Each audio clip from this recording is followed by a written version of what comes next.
Hello and welcome back to another moment in my life. My name is Vero and happy Sunday. Today is just a lazy day for me. I'm just at home relaxing, but I wanted to get on and show you guys what 10 tips I learned while I visited Italy this past summer. That way you don't have to make the same mistakes. Of course. Keep watching.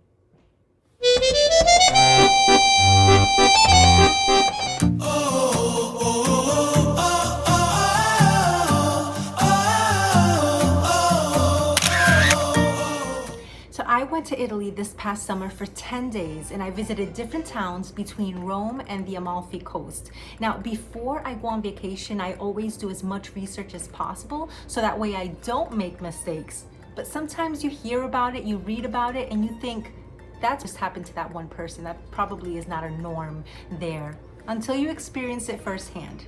So let's start with tip number 1. Don't even bother renting a car if you're going to visit the sites while you're in Rome, okay? It's extremely busy. Now, I'm only speaking from my experience, which is in August. So between the peak hours of June to August, you want to stay away from that car rental. You're going to be extremely stressed out, either being stuck in traffic, trying to find parking for all of the sites that you're going to see, and not to mention the money that you're going to be wasting because you've got to pay for all of these sites that you go to. From my own experience, I didn't see much free parking, so it's minimal for each parking spot, but throughout the day, throughout the week, whatever how many days you're going to stay there, that all adds up. So stay away from that. Instead, book a hop-on, hop-off tour. Those are really fun. I especially love sitting at the top deck, and you can just see the view of the entire city that you're visiting without even breaking a sweat. And they also have audio commentary on board. They have lots of different languages, so it's really a good cost-effective way to see the entire city without having to pay for a rental. And the best part is, if you did want to take a closer look, just get off and hop back on. And I truly like that you can purchase multiple days, not just one day. So if you are in Rome for a few days, get a 2-day pass, a 3-day pass, whatever works for you. But that definitely beats renting a car. Another option that you have is simply taking an Uber. The cost is relatively low. In our experience, we never paid more than $10 each time we went from the city center. Of course, don't forget that there are trams, trains, and buses that you can take all over Rome. We don't like to do those only because I don't like to wait around waiting on a schedule, especially when it's very busy during the peak season. You don't want to wait around and have the bus be full and have to wait for the next bus. So I just enjoy either doing the hop-on, hop-off or taking an Uber. That's what works for us, but all are safe, cost-effective ways to get around the city.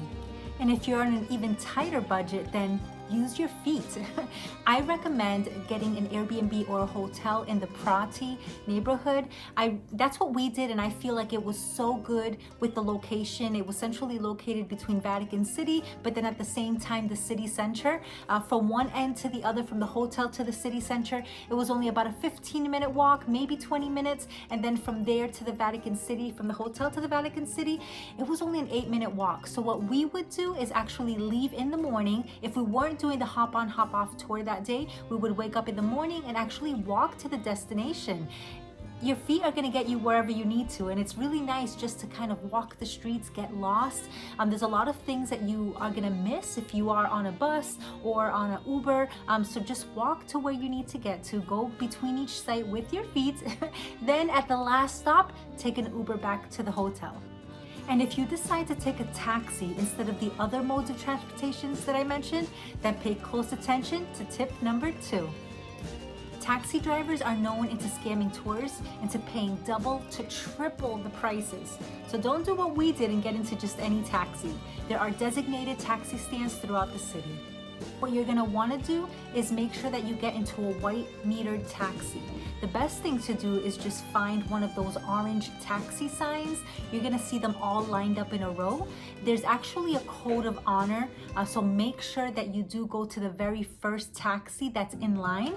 If you go to a one in the middle or the second or the last, they're just going to tell you to go to the front.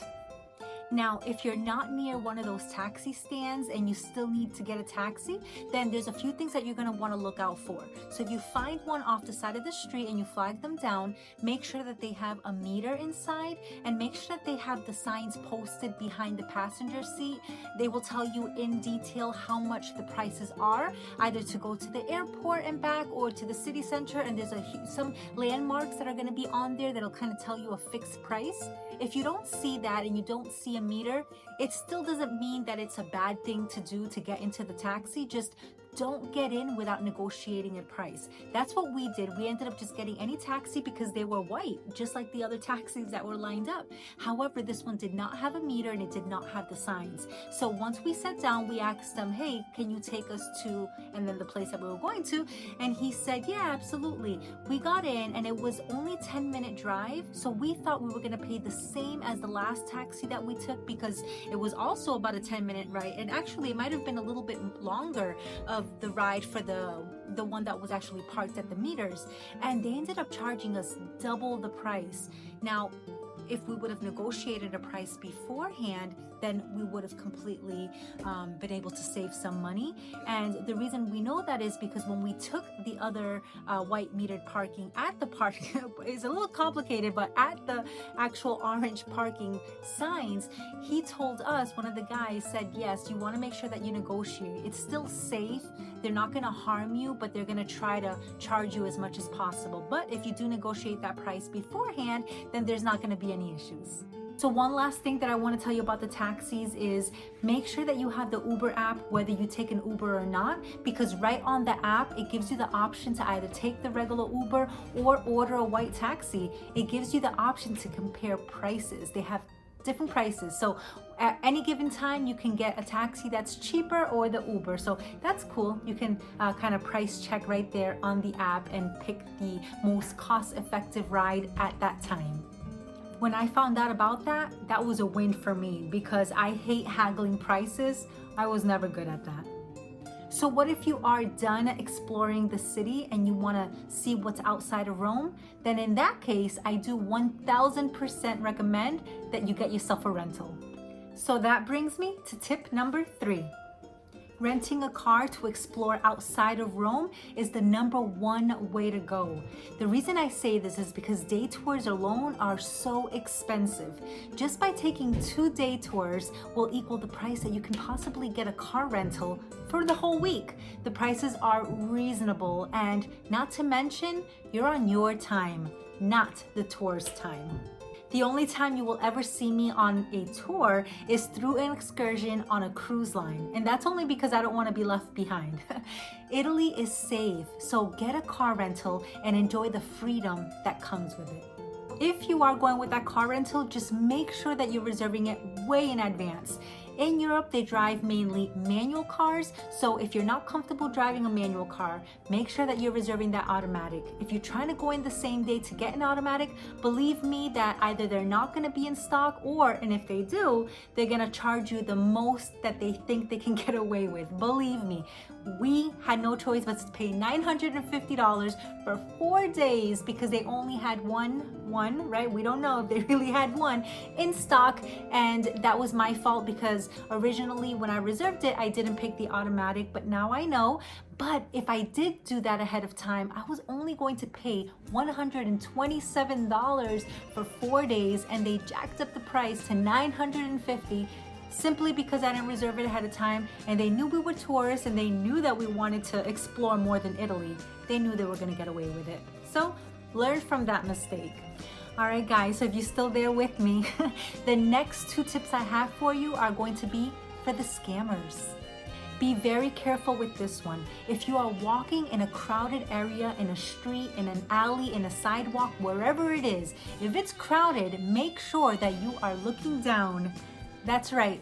They will strategically put their paintings or products right in the middle of the street, knowing that there's so many people walking back and forth in compact areas so that they know someone is bound to step on their painting or product. As we were walking, we saw someone get yelled at by the scammer saying that now they have to buy it. So they did this on purpose. They would push out their product in the middle of the sidewalk so someone can step on it for them to say, listen, you messed up my painting, now you have to pay for it. So the guy was arguing back with him saying, listen, I didn't see it, why do you have it there? If this happens to you, just keep walking. You know, first make sure that you're looking down to avoid that confrontation, but if you do step on it, it's obviously their fault. But there's no point in arguing with them. Keep walking, keep going straight ahead. Don't even keep eye contact with them. That's what I would recommend. That's my tip. If you don't get anything out of any of my other tips, this was a really important one, guys. Oh, and before I finish this one, I want to make sure I let you guys know where this happened. So there's an alleyway right where the Trevi Fountain is. So if you're staring straight at the Trevi Fountain and you look to the right, that's where they're lined up. I'm sure they're all over in different areas, but I just want to let you guys know this is where I saw it happening with my own eyes. So if you're in that area, beware. The next tip is for something that actually happened directly to us. So we were sitting down having a really nice dinner, and then we just have some random person come up to us. He's holding a flower and he's got it right to my face. He's saying, for you, for you. And my husband said, no, it's okay, just leave. And it was really hard for him to leave. He just kept saying, for you, for you. And even though we kept saying no, he just didn't get it. My husband had to be very stern until he finally left. So as we were eating, we noticed that he kept going up to a lot of different tables. Everyone that came in, a lot of people, mainly with the men around, he would kind of back off, not right away, but he would eventually back off. But unfortunately, where there were just women, and you know, specifically there was a group of ladies, I would say probably about maybe in the early 20s, and he held up the flower right away. He was trying to be very charming, and the girls, you know, grabbed it. Oh, thank you, because he said, for you, here, for you. As soon as they grabbed that flower, he put his hand out and he said, $2, and then the girls would say, no, oh, no, thank you, I'm sorry, I thought you were giving it to us. He says, no, $2, and he would not take the flower back. This was so frustrating to watch. I mean, I was just like boiling inside, because it's like, Jesus, we're having dinner, leave us alone, you know, those poor girls. They could not get him away, and unfortunately they ended up having to pay. Each one of them ended up having to pay for their flowers, and he ended up leaving. And I think this is so sad, because the waiters were right there and they did not tell him to leave. And I kept seeing this throughout all of Rome. A lot of different areas, you see these guys going in, and they were men. I never saw one woman doing this scam. It was all men doing this. And, you know, none of the owners of the restaurants would tell them to leave. I don't understand. These are your customers. So I don't know what the deal is there. I don't know if maybe one of you guys had that experience and you actually did see the owners telling them to leave. I didn't see them. They allowed them. They looked at it and they just kept on with their orders and waiting on the table. So I don't know what's going on with that, but make sure that if you see them come up to you with the flowers, just know what to expect. Right away, say no. You know, don't grab the flower, say no, and that's it. And hopefully, you know, if you have your husband or your boyfriend with you, or your significant other, hopefully they can have them go away and it'll be an easy or a quick leave.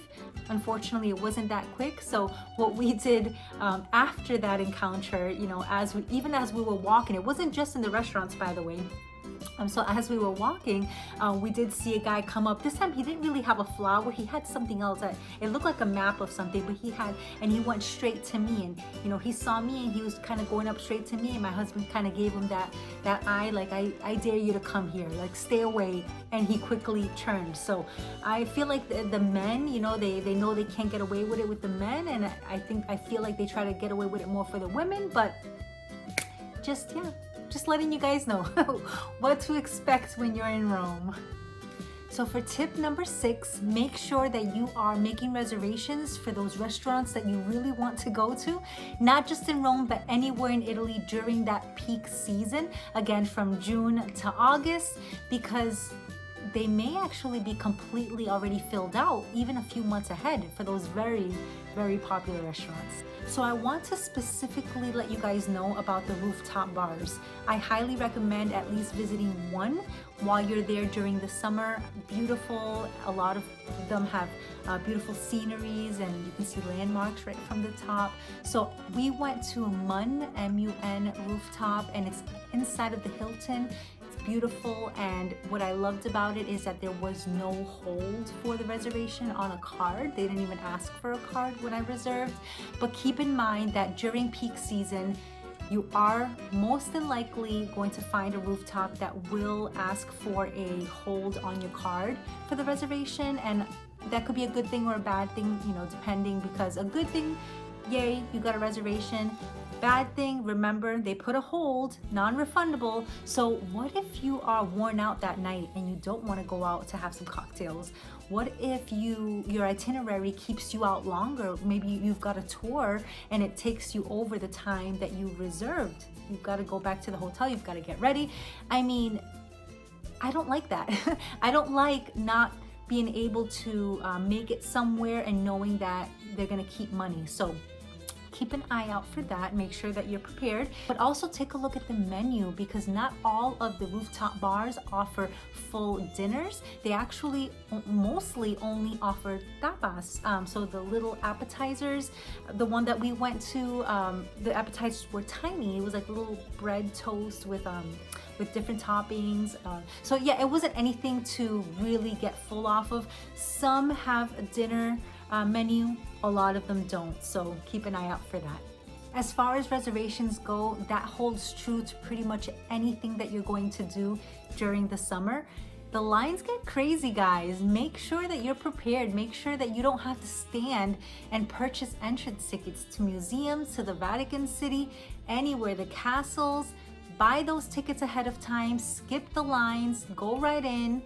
It can be chaos, especially during the peak season. Believe me, you don't want to make a line to buy a ticket, make a line to get in, make another line to go through security. There's too many lines. Cut some of those lines off and purchase those, reserve those ahead of time. For tip number 7, it's actually another important one. Yes, go take that nap. We found that waking up early and starting our day much early in the day, exploring, and then about 3 o'clock, 4 o'clock, head back to your hotel and take that much needed nap. It's good for a few things. For one, you're beat, right? So you want to go relax. You don't want to try to fit too much all at once throughout the day, because you're just going to overexert yourself and you're going to become tired earlier in the day. You're not really going to be able to experience the later part of the day. Like, you know, you want to see maybe a sight during the morning, but then maybe you want to experience it at night. Well, if you're out all day, you're going to be way too tired to do that.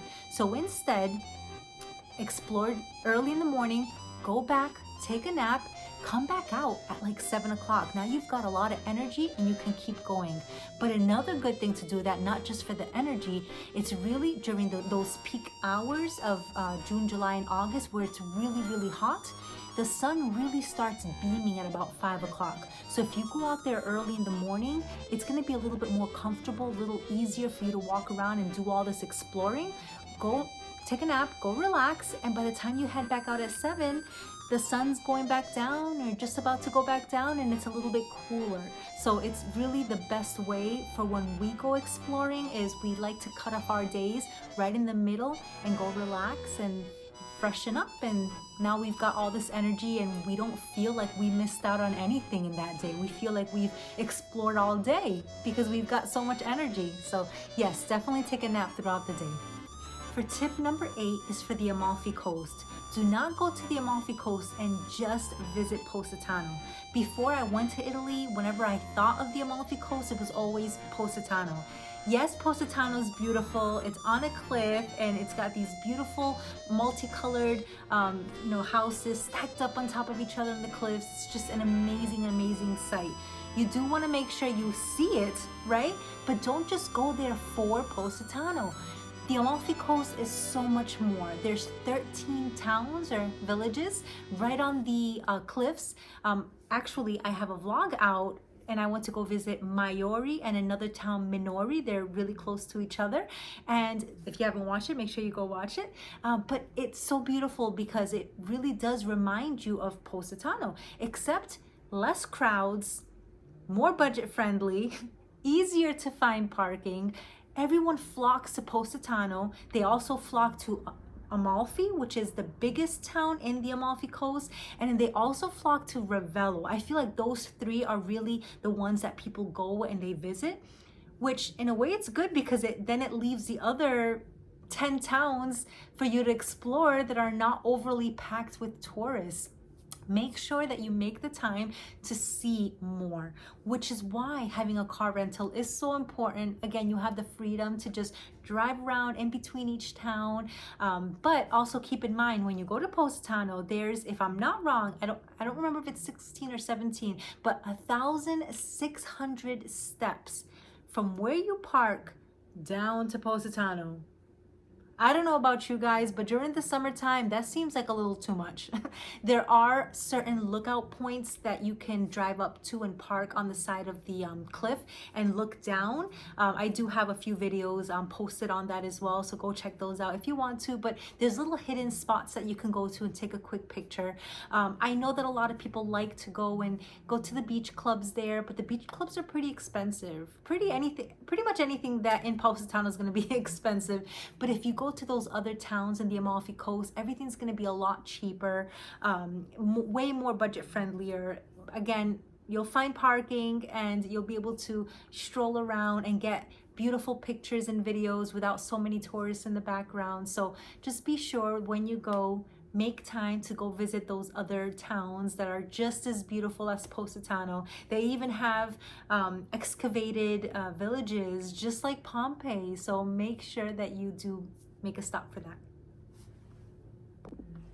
While we're talking about the Amalfi Coast, I also have a video up of the drive from Sorrento to Maiori, which is kind of like one of the last furthest towns in that the coast. But I want to make sure that you guys really don't get scared away from the drive. Before we went to Italy and we did our own research, we almost didn't go to the Amalfi Coast simply because we thought that the only safest way would either to be on a tour or like a bus tour or a boat tour.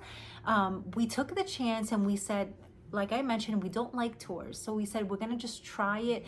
Maybe it's not as dangerous as they say. If you look up and you Google the Amalfi Coast Drive, most than likely you're gonna get scared away from that drive.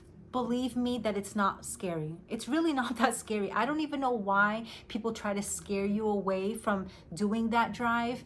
As long as you beep when you can't see, so that way another car knows that you're coming, or you're not speeding on those hairpin turns, right? Because they are hairpin. I'm not gonna lie, you're on a cliff. So I guess if you had a drone looking down on you as you're driving, I guess you can kind of wet yourself a little bit when you're driving, but you're not gonna have a drone looking down. You're not seeing that scary part of it. You're really just seeing the road in front of you, the cars in front of you, and beautiful views of the cliff and the ocean. Just don't think about the drop and you'll be fine.